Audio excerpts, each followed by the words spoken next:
saya akan bicara satu poin yang penting saya, we're forging ahead 2025. Tema kita adalah strategi sukses jualan properti di 2025.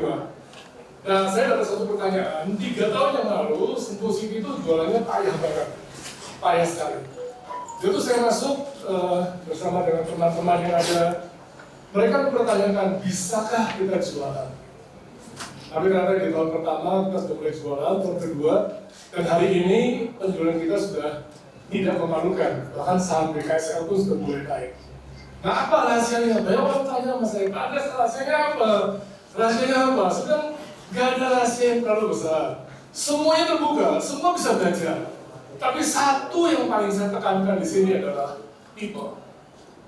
Jadi Anda harus tahu bahwa kalau kami bisa jualan, kami tidak menggantungkan pada produk, kami tidak menggantungkan pada apapun juga, tapi kami menggantungkan kepada Bapak Ibu yang saya kasihi, saya hormati, dan saya hargai.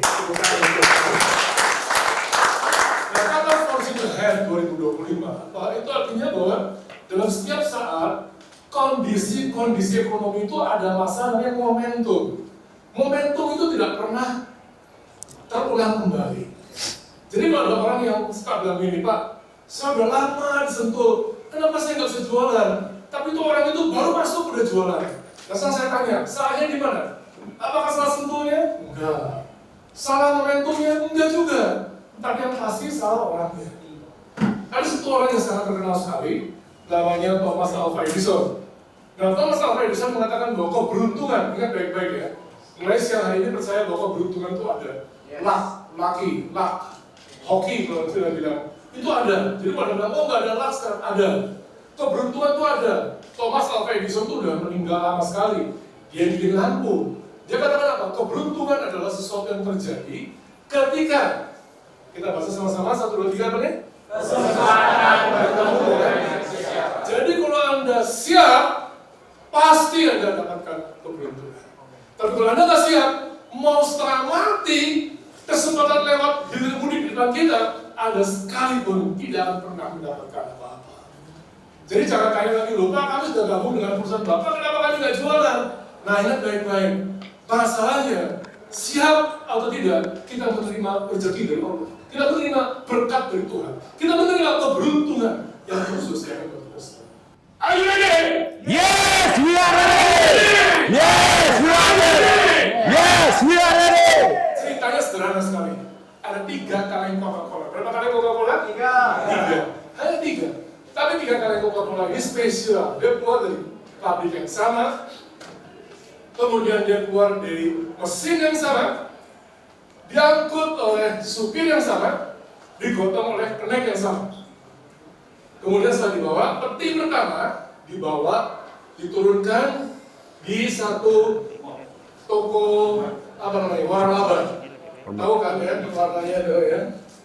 Kemudian dipajang, di rak seperti itu. Kira-kira harganya berapa? 10.000. Berapa? 6.800. Ya. Ada 3, berapa kali Coca-Cola? 3. Yang pertama ditaruh di sini, harganya berapa? 5.000. Yang kedua, disimpan, ditaruh ke satu restoran. Lihat logonya? Kira-kira di sini untuk dihidangkan di tengah-tengah meja ini, harganya berapa? 50.000. 15.000 atau 20.000, betul? Dan yang ketiga, sampailah di Kuningan, di Sudirman, restoran yang mewah sekali.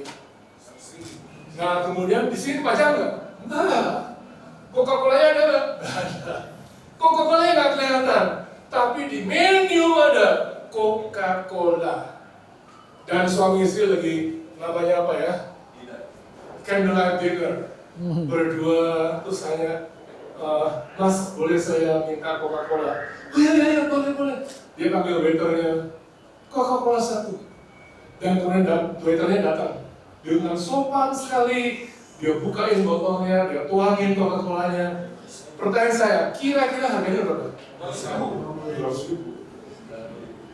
Saya jadi mikir, Coca-Colanya sama nggak? Sama. Kenapa harganya? Pernah kita mikir, saya sekolahnya sama Pak Roni, saya sekolah sama. Kalau saya teman-teman saya sama sama dia. Kenapa dia bisa jadi direktur, kok nggak bisa? Saya sebenarnya sama sama dia. Kenapa dia bisa jadi ini? Kok gue nggak bisa? Kesempatan, lingkungan, dan siapa? Saudara, saya kenal satu orang. Kalau ada yang dari Padang ya, saya pernah mengundang kira-kira 15 orang di Padang, anak-anak jalanan. Waktu itu saya suruh perkenalan, Padang itu, anak-anak jalanan. Kemudian terakhir saya tanya, ayo masuk. Orangnya diam begini, badannya tinggi kurus. Ayo. Dia diam ya. Ayo, siapa namanya? Sosokan, saya tanya maju sini. Terus dia sama tunduk kepala dan nangis. Saya orang miskin Pak, jangan tanya saya malu Pak, bapak saya miskin, keluarga saya miskin, semua keluarga saya miskin, saya orang miskin Pak. Terus saya bilang, tolong kan, mukanya lihat saya, kan saya. Waktu dia lihat saya bilang gini, kamu miskin, kamu miskin. Bukan salah kamu. Tapi ingat baik-baik ya, nama kamu siapa? Saya Yos Pak, Yos ingat baik-baik. Kalau kau mati sebagai miskin, itu salah kamu. Bukan salah orang tua.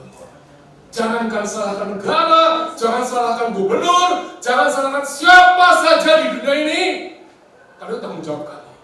Jangan salahkan Tuhan, jangan salahkan Allah. Bahkan Allah katakan, Allah pun tidak mampu merubah satu kaum. Kalau kaum itu tidak mau merubah diri sendiri. Hati-hati. Jangan pernah, oh rezekiku gak datang, oh aku kurang beruntung, oh aku ini. Omong kosong. Semua dimulai dari dirimu. Yes. Hak kita memilih di mana kita tempatkan. Pada waktu 3 kali Coca-Cola ini, sayangnya Coca-Cola nggak punya hak untuk milih, dan dia nggak mampu memilih, sehingga dia diturunkan di Indomaret. Dia harus terima nasib dijual di Indomaret dengan harganya 5.000. Tapi kalau Anda boleh pilih, saya tanya Anda mau pilih diturunkan di mana? Kuningan. Saya juga mau di Kuningan. Anak saya yang paling kecil, di usia 34 tahun, dia waktu saya lagi kerja di kamar gitu sendiri, dia dengar saya bilang, Pak, saya kalah. Kalah apa? Di usia saya 34 tahun, Papa sudah bisa beli rumah, Papa sudah jadi direktur Lipo, Papa sudah jadi bisa beli mobil Volvo, itu semua direktur pakai Volvo. Saya belum punya apa. Terus saya bilang, jangan terlalu pesimis. Yang penting dia jawab sendiri, siap, happy juga. Mungkin kesempatanmu belum ada. Zaman dulu saya, kesempatan mungkin banyak, tapi tetap siap kan? Hari ini dia udah bisa beli macam-macam. 5 tahun yang lalu ya, hari ini usianya sudah 39, dan dia bisa beli macam-macam. Dan dia sudah bilang betul ya, ketika kesempatan datang, banyak orang tidak siap.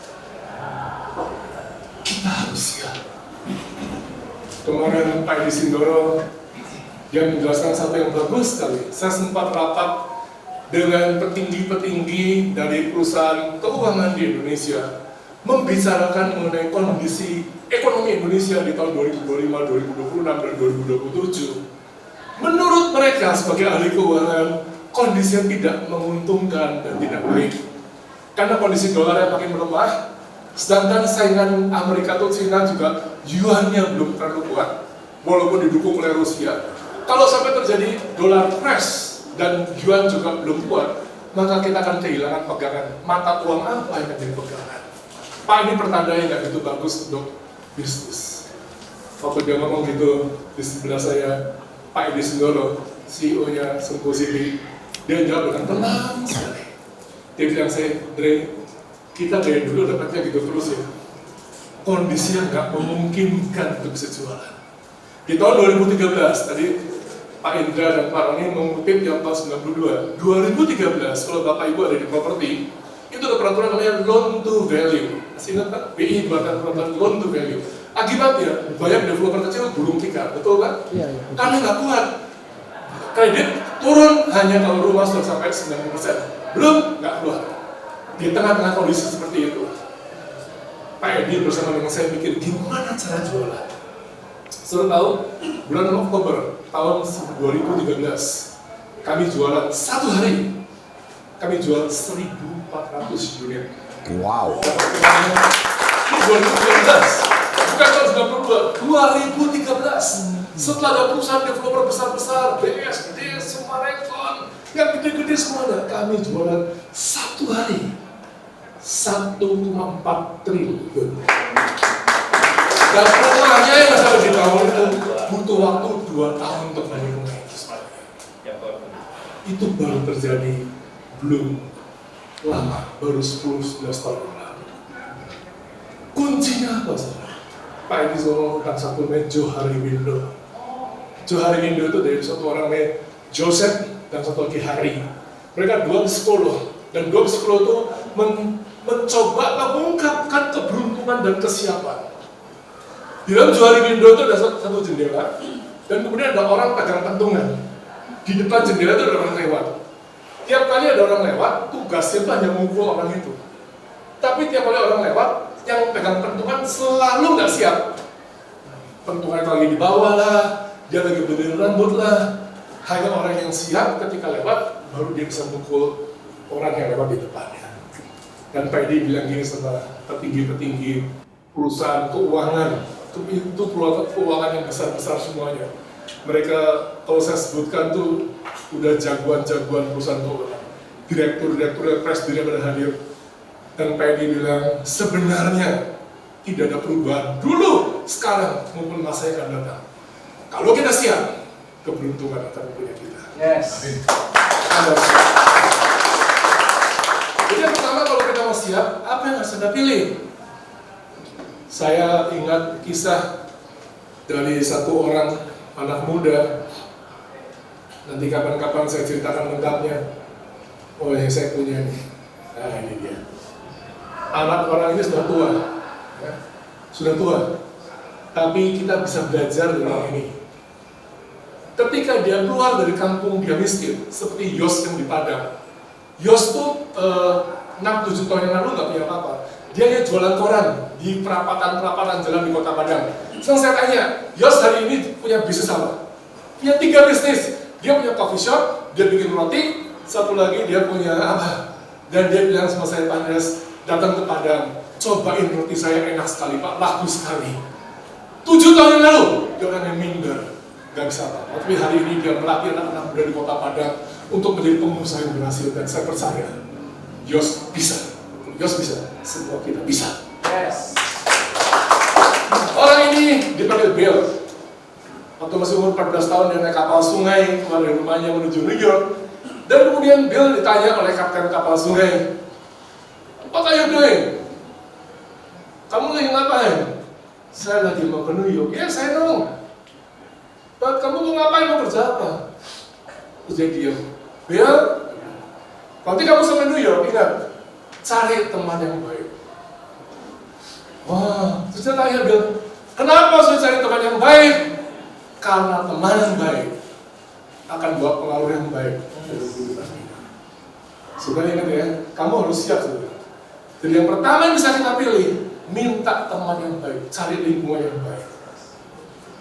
Kedua itu, lingkungan yang baik, tinggallah, numpanglah di lingkungan yang baik. Yang ketiga, bekerjalah dengan baik. Terus yang keempat, dia bilang, bersyukurlah untuk setiap kemajuan yang kamu dapati. Jangan salahkan siapa-siapa. Kalau masih gagal, belajar untuk mengatasi kegagalan dengan benar. Saudara tahu siapa namanya Bill ini? Namanya adalah William Colgate. Dia yang bikin sabun ini, dia bikin banyak banyak sabun, macam-macam lah, banyak sekali. Dan hasilnya itu betul-betul mengagumkan. Ya, ini karyanya dia. Dan hari ini Colgate Palmolive di Amerika tidak bangkrut, tidak kena krisis. Sampai saya pikir, wah, luar biasa. Jadi kalau kita belajar kembali ke 3 kaleng Coca-Cola ini tadi, 3 kaleng Coca-Cola tidak bisa memilih untuk ditempatkan di mana. Tapi Bapak Ibu punya kesempatan. Bapak Ibu bisa pilih. Yang pertama, cari lingkungan yang baik. Lingkungan yang baik itu gimana? Kapten kapal sungai waktu tanya sama Bill, saya mau tanya, Kapten saya mau tanya, lingkungan yang baik itu gimana? Lingkungan yang mendorong kamu untuk maju dan bukan untuk diam. Jadi mau nggak mau seperti kamu terdorong untuk maju terus, bukan lingkungan yang salahkan ini, salahkan itu, kita diam aja nanti di ini. Jadi kalau kita hanya menantikan orang dorong kita, ingat baik-baik, di dunia ini tidak ada orang yang mau tolong saudara untuk maju, nggak ada. Orang tuamu juga enggak, kakak adik enggak, teman enggak, satu pun enggak ada. Kalau mau maju, Anda harus punya namanya self motivation, motivasi dari diri kita sendiri. Makanya belajar dari lingkungan. Yang kedua, kalau bisa melayani, layani yang terbaik. Lakukan yang paling baik. Harga tadi makanya makin mahal, kalau pelayanannya makin baik. Dan yang ketiga, dukungan orang banyak. Mau nggak mau Anda harus kerjasama dengan banyak orang. Kalau Anda nggak kerjasama dengan banyak orang, Anda nggak bisa apa-apa. Nggak bisa apa-apa. Nggak ada jagoan sendirian. Superman sudah mati. Kapten Amerika sudah mati. Nggak ada. Hari ini yang ada adalah kita bekerja sama-sama. Sama-sama, bersama kita bisa. Makanya saya suka sekali dengan apa yang dikatakan oleh seorang CEO dari Ford Motor Company. Dia bilang together we can. Tapi dia bilang anytime you see a turtle up on top of a fence. Lain kali kalau kamu ketemu ada kura-kura di atas pagar, ingat dia bisa sampai di atas pagar bukan karena usahanya sendiri, tapi ada orang lain yang menolong. Gambarnya seperti ini. Kalau ada kura-kura gini dia nggak bisa naik sendiri. Kalau Anda sampai naik di posisi paling tinggi, pasti ada orang yang tolong saudara. Makanya jangan sombong. Saya bersahabat sama Pak Roni itu dari tahun 84. Saya sama Pak Roni itu udah hampir 40 tahun sama Pak Roni. Di belakang ada Pak Artan Gunadi, 35 tahun saya sama Pak Roni. Saya mau punya teman lama sekali. Gak bosan-bosan. Kenapa? Karena saya bisa setinggi ini. Mereka bantu saya. Mereka semua bantu saya. Bahkan itu Pak Roni lagi susah, saya cari dia. Kalau saya lagi susah, Pak Artan Gunadi cari saya, bantu saya. Kita saling menolong. Manusia hidup gak bisa sendirian. Kalau Anda mau naik ke atas, belajar menghormati dan menghargai sesama manusia. Dunia susah, yes. Seperti Presiden Amerika katakan, krisis selalu ada. Kita lagi krisis, betul. Di dalam bahasa Cina dikatakan bahwa kata krisis, when written in Chinese, the word crisis, itu ada 2 kata. Jadi kata krisis dalam bahasa Cina itu 2. Danger, bahaya, dan opportunity. Danger itu bahaya, kita harus hindari. Jangan sombong, kalau memang ada masalah, jangan dekat-dekat. Tapi opportunity, kesempatan, kita harus ambil. Untuk itu kita harus siap. Masih ingat, keberuntungan itu terjadi ketika kesempatan bertemu dengan kesiapan. Are you ready? Yes, we are ready. Makanya saya belajar banget. Ya, ingat-ingat baik-baik. Mau saya tanya sekarang, tujuan kita bekerja itu apa? Saya tanya sekarang. Kalau benar kejadian ini. Siap. Nomor 1, apa tujuan bekerja? Nomor 1 dari hadiah. Nomor 2 juga dari hadiah. Nomor 3 dari hadiah. Nomor 1 kira-kira apa? Cari duit, Cari kerja itu apa? Kerja supaya diberi. Ya kan yang paling rendah kan, kalau kita kerja diburu supaya bisa makan. Makanya kan, kamu bisa, ya supaya saya bisa makan sesuap nasi gitu ya. Itu level yang paling rendah. Sesuap nasi. Kalau kita mau boleh pilih, seperti 3 kali Coca-Cola, kalau kita mau dihargai mahal, jangan pilih nomor 1. Jangan. Oh saya kerja, ada teman saya tanya gini, gajimu 3,5 juta sebulan ya? Iya. Kok cukup ya? Ya Pak, saya cukupin Pak. Kamu nggak bisa pikir untuk naik 5 juta? Nggak lah Pak, segini juga udah cukup.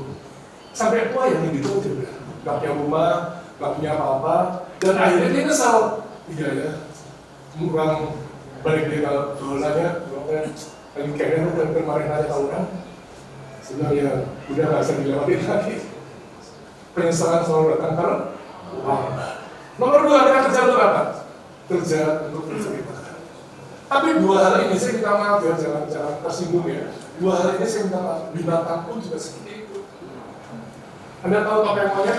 Suruh nari gitu kan? Terus dari itu dikasih apa? Oh, makan.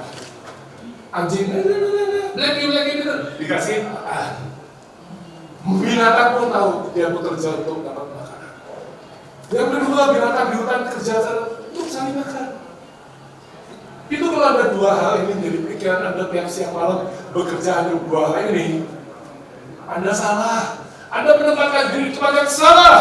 Lingkunganmu salah, teman-temanmu salah. Kalau ada kesempatan Anda akan merasa siap. Karena Anda nggak punya teman. Tapi kalau Anda kayak saya, Anda kerja untuk apa? Saya kerja untuk memberi makan. Saya kalau kerja saya kayak bisa nolong teman saya, bisa nolong lingkungan saya. Anda bisa cek ya, sekali-sekali kerja saya, kayak sampah yang disentuh, yang di Tangerang sama saya, semua ojek, sampai ke atas gunung, warung-warung, tanya kalau saya siapa, mereka semua tanya. Saya datang, saya kasih rezeki, saya kasih sedekah sama mereka, bagi-bagi rezeki, bagi-bagi berkat. Kenapa enggak? Kita hidup buat kita sendiri. Kita hidup juga buat sama kita. Tapi kalau itu kita lakukan, jangan salah. Tiba-tiba ketika Anda membutuhkan, banyak orang mau menolong saudara untuk maju. Ketika kesempatan tiba dan Anda butuh pertolongan, kalau Anda siap dengan hal seperti itu, kesempatan bisa menjadi keberuntungan kita. Satu orang bintang film Amerika dia ngomong gini, you only live once. Kamu hidup hanya 1 kali. But if you live it right, or you do it right, 1 kali itu cukup. Jadi nanti saya kepengen sekali, saya ngomong sama Yos, kalau mati sebagai orang miskin, itu salah kamu Yos. Jadi dia berkata, ya Pak. Terus dia ngomong gini, saya berharap waktu saya mati, saya nggak menyesali perjalanan hidup yang sudah saya jalani. Wah, kemudian saya belum dia. Saya belum kira, mata saya keluar dia juga benar. Terima kasih Yos, terima kasih. Saya mau seperti itu juga. Waktu kita mati kita bilang, terima kasih. Kami sudah lakukan yang harus kami lakukan. Be the best version of yourself. Jadilah versi terbaik untuk hidup. Jangan coba-coba jadi orang lain. Gak ada gunanya. Jangan. Oh saya mau jadi seperti ini. Oh jadi seperti itu. Gak usah. Jangan jadi Andreas. Nyesel. Kamu akan pernah bisa. Akan pernah bisa. Jadilah be the best version for yourself. Saya kalau dikasih tahu untuk maju, saya selalu mencoba cari apa yang saya bisa kontribusikan dalam hal ini. Usia saya 68 tahun dan saya masih dibayar mahal oleh perusahaan ini untuk bekerja di perusahaan ini. Karena ada sesuatu yang berharga dalam diri saya yang masih bisa terus saya bagikan buat setiap orang. Saudara, bisakah saya jadi seperti Prabowo Subianto, seperti Jokowi? Seperti siapapun juga nggak bisa. Saya bisa jadi seperti Andreas Nawawi. Bahkan kalau saya berdoa, misalkan saya dilahirkan kembali untuk bisa jadi manusia lagi, misalkan saya akan minta untuk jadi Andreas Nawawi dan saya nggak begini lagi. Artinya apa? Saya tidak menyesal saya jadi pribadi saya. Yang pertama, yang pertama boleh. Jangan menyesali. Kenapa saya nggak bisa seperti Pak Indra? Kenapa saya nggak bisa semangat seperti Pak Herman? Kenapa saya nggak bisa seperti Pak Roni? Kenapa saya nggak bisa seperti Pak Hartan Gunadi? Kenapa saya nggak bisa seperti Pak Risnawi? Jangan! Doa sama Allah katakan, apa yang terjadi? Seperti yang kau rencanakan. 100% menjadi pribadi yang terbaik seperti yang kau kehendaki. Yes. Bagian terakhir, ya. Ini bagian terakhir.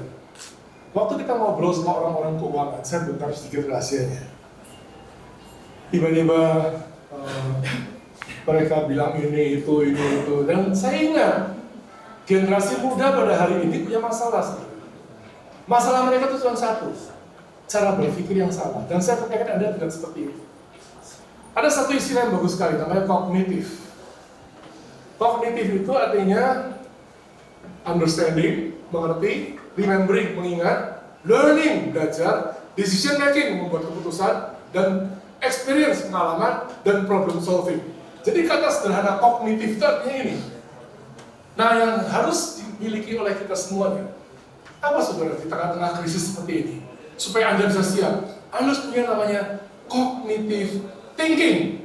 Cara berpikir yang kognitif, berpikir secara menyeluruh. Apa artinya? Adalah proses berpikir yang menyatukan keberanian, pengetahuan, pengertian, pengalaman menjadi satu keputusan yang brilian. Jadi nanti kalau Anda ingin, makanya sehari ini banyak anak muda pintarnya banyak gak ketulungan, pintar sekali, tapi nggak bisa apa-apa. Karena mereka nggak bisa menggunakan apa yang ada di pikiran mereka ini, disatukan, diolah dengan keberanian untuk menjadi satu keputusan yang brilian untuk kebaikan dirinya dan sesama. Saya belajar ini bukan sekarang. Saya ngomong kata sesama itu sejak saya masih kelas 4 SD. Saya pulang dari sekolahan di SD saya di Bandung. Tiba-tiba di pinggir jalan ada anak kecil nangis.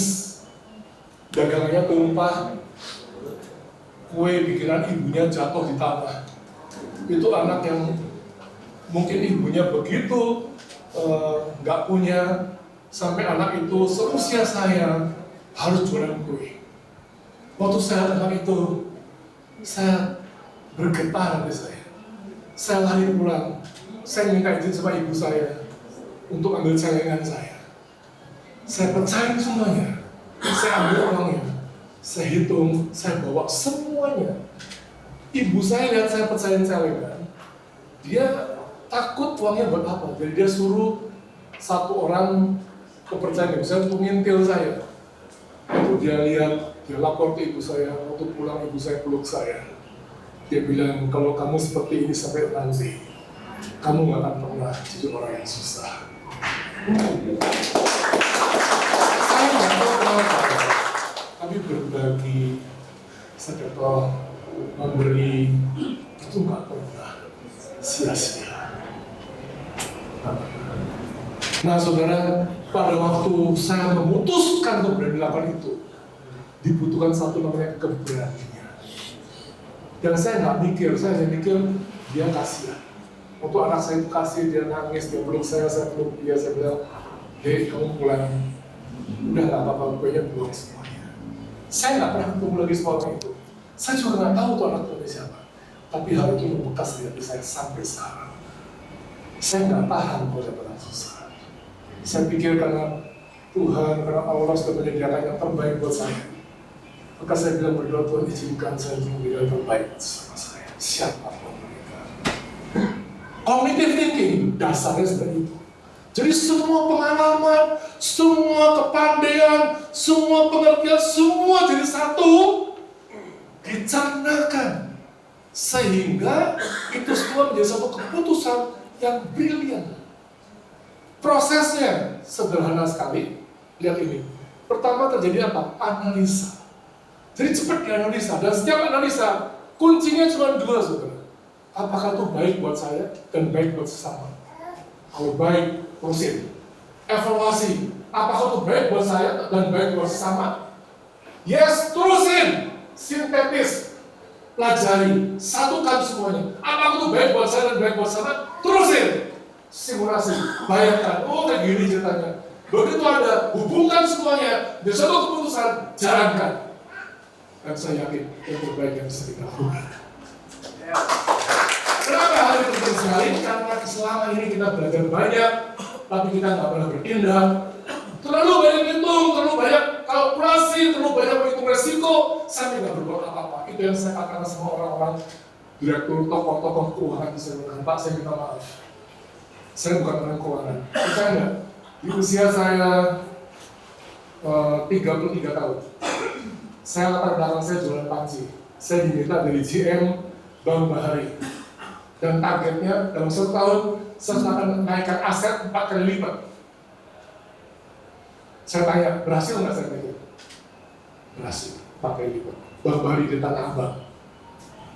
Terus waktu saya tanya sama Pak Edi, kenapa saya dipilih? Jawabannya apa? Karena kamu bukan orang bank.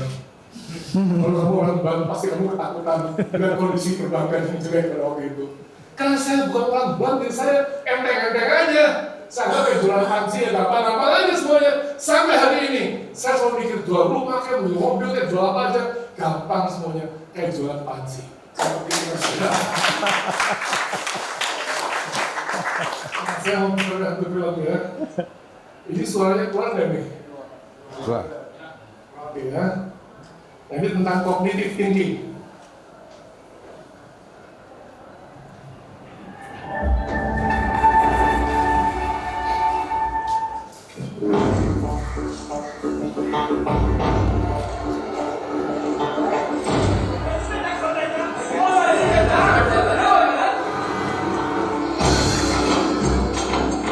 Desafio os parabéns, desafios.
Ngerti nggak kira-kira kisahnya?